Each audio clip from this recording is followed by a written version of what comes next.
राजस्थान के एक सुदूर रेगिस्तान में राम प्रसाद नाम का एक गरीब किसान अपनी छोटी सी झोपड़ी में रहता था। एक समय था जब उसके पास कई गायें और बैल थे, लेकिन भीषण सूखे के कारण सब मर गए। अब उसके पास सिर्फ उसका बूढ़ा घोड़ा बचा था, जिसे वो अपने पुत्र के समान प्यार करता था।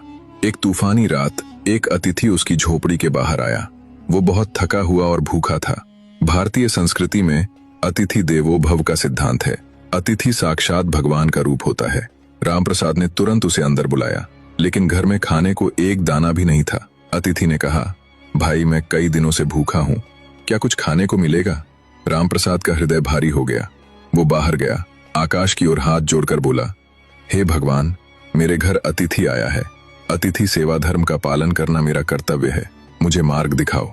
उसने अंधेरे में अपनी तलवार निकाली और आंसू बहाते हुए अपने सबसे प्रिय साथी उस बूढ़े घोड़े का बलिदान कर दिया। उसने रोते रोते भोजन बनाया और अतिथि को भरपेट खिलाया, जबकि वो स्वयं और उसका परिवार भूखे पेट उस घोड़े की यादों में आंसू बहाते रहे। सुबह जब अतिथि विदा लेने लगा तो उसने रामप्रसाद से कहा, तुम्हारी आंखों की उदासी बता रही है कि तुमने मुझे खिलाने के लिए अपनी सबसे कीमती वस्तु का त्याग कर दिया। अतिथि ने अपना घूंघट हटाया। वो उस समय का राजा था जो वेश बदलकर प्रजा का हाल जानने निकला था। राजा ने रामप्रसाद के चरण छुए और कहा, जिसने अपना सर्वस्व त्याग कर अतिथि धर्म का पालन किया, जिसने अतिथि देवो भव के आदर्श को जिया, वो गरीबी में रहने योग्य नहीं। राजा ने उसे शाही अश्वशाला का प्रमुख बना दिया और उसे 100 उत्तम घोड़े उपहार में दिए।